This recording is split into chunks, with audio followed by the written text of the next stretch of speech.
Okay, we're going to read the short story called The Thanksgiving Visitor by Truman Capote. Talk about mean. Odd Henderson was the meanest creature in my experience. And I'm speaking of a 12-year-old boy, not some grown-up who has had the time to ripen a naturally evil disposition. At least, Odd was 12 in 1932, when we were both second graders attending a small-town school in rural Alabama. Tall for his age, a bony boy with muddy red hair and narrow yellow eyes, he towered over all his classmates. Would have, in any event, for the rest of us were only 7 or 8 years old. Odd had failed first grade twice and was now serving his second term in the second grade. This sorry record wasn't due to dumbness. Odd was intelligent. Maybe cunning is a better word, but he took after the rest of the Hendersons. The whole family, there were 10 of them, not counting Dad Henderson, who was a bootlegger and usually in jail, all scrunched together in a 4-room house next door to a Negro church, was a shiftless, surly bunch, every one of them ready to do you a bad turn. Odd wasn't the worst of the lot, and brother, that is saying something. Many children in our school came from families poorer than the Hendersons. Odd had a pair of shoes, while some boys, and girls too, were forced to go barefoot right through the bitterest weather. That's how hard the Depression hit Alabama. But nobody, I don't care who, looked as down and out as Odd. A skinny, freckled scarecrow in sweaty cast-off overalls that would have been a humiliation to a chain gang convict. You might have felt pity for him if he hadn't been so hateful. All the kids feared him, not just us younger kids, but even boys his own age and older. Nobody ever picked a fight with him, except one time a girl named Ann Jumbo Finchburg, who happened to be the other town bully. Jumbo, a sawed-off but solid tomboy with an all-hell-let-loose wrestling technique, jumped Odd from behind during recess one dull morning, and it took 3 teachers, each of whom must have wished the combatants would kill each other, a good long while to separate them. The result was a sort of draw. Jumbo lost a tooth and half her hair and developed a grayish cloud in her left eye. She never could see clear again. Odd's afflictions included a broken thumb, plus scratch scars that will stay with him to the day they shut his coffin. For months afterward, Odd played every kind of trick to goad Jumbo into a rematch. But Jumbo had gotten her licks and gave him considerable berth, as I would have done if he'd let me. Alas, I was the object of Odd's relentless attentions. Considering the era and locale, I was fairly well off, living as I did in a high-ceilinged old country house situated where the town ended and the farms and forests began. The house belonged to distant relatives, elderly cousins, and these cousins, 3 maiden ladies and their bachelor brother, had taken me under their roof because of a disturbance among my more immediate family, a custody battle that, for involved reasons, had left me stranded in this somewhat eccentric Alabama household. Not that I was unhappy there. Indeed, moments of those few years turned out to be the happiest part of an otherwise difficult childhood, mainly because the youngest of the cousins, a woman in her 60s, became my first friend.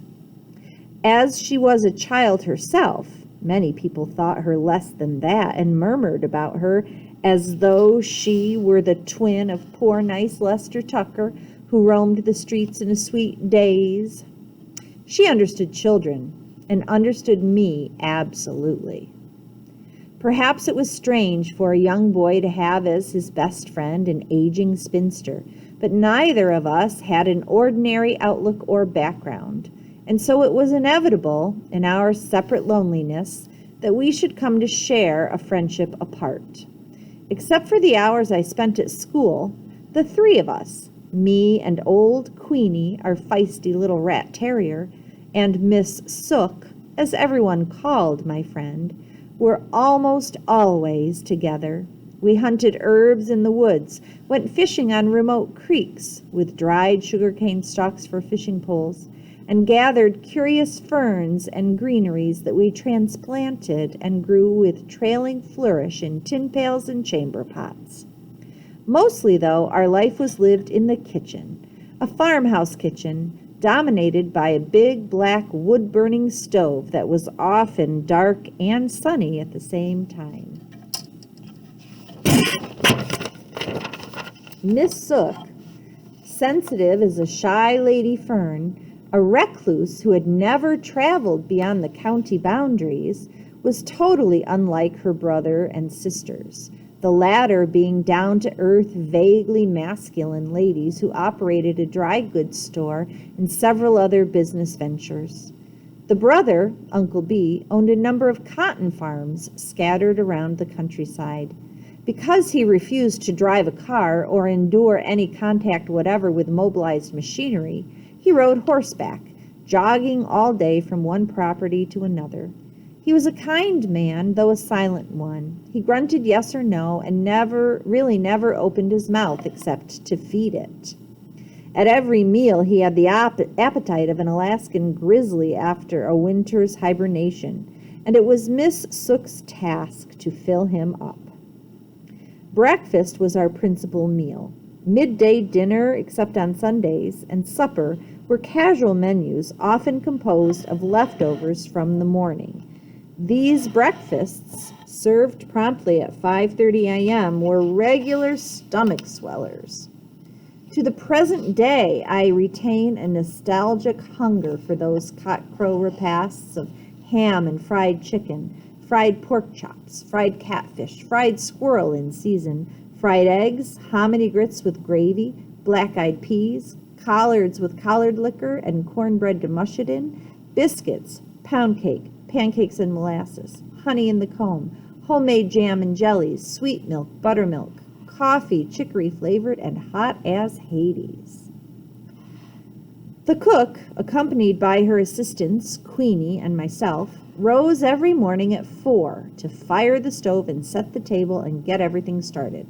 Rising at that hour was not the hardship it may sound. We were used to it, and anyway, we always went to bed as soon as the sun dropped and the birds had settled in the trees. Also, my friend was not as frail as she seemed. Though she had been sickly as a child and her shoulders were hunched, she had strong hands and sturdy legs. She could move with a sprightly, purposeful speed, the frayed tennis shoes she invariably wore squeaking on the waxed kitchen floor, and her distinguished face with its delicately clumsy features and beautiful youthful eyes bespoke a fortitude that suggested it was more the reward of an interior spiritual shine than the visible surface of mere mortal health. Nevertheless, depending on the season and the number of hands employed on Uncle B's farm, there were sometimes as many as 15 people sitting down to those dawn banquets. The hands were entitled to one hot meal a day. It was part of their wages. Supposedly, a Negro woman came in to help wash the dishes, make the beds, clean the house, and do the laundry. She was lazy and unreliable, but a lifelong friend of Miss Sook's, which meant that my friend would not consider replacing her and simply did the work herself.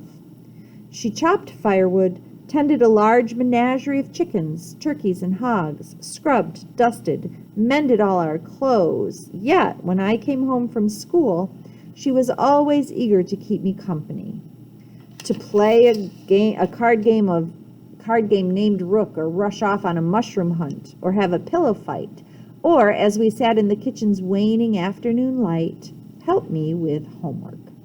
She loved to pore over my textbooks, the geography atlas especially. "Oh, Buddy," she would say, because she called me Buddy. "Just think of it. A lake named Titicaca that really exists somewhere in the world." My education was her education as well. Due to her childhood illness, she had had almost no schooling.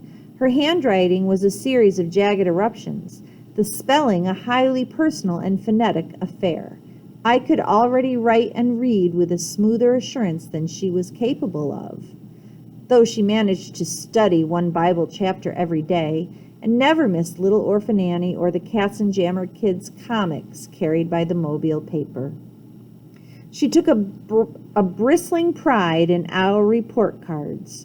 Ah, buddy, 5 A's. Even arithmetic. I didn't dare to hope we'd get an A in arithmetic. It was a mystery to her why I hated school. Why some mornings I wept and pleaded with Uncle B, the deciding voice in the house, to let me stay home.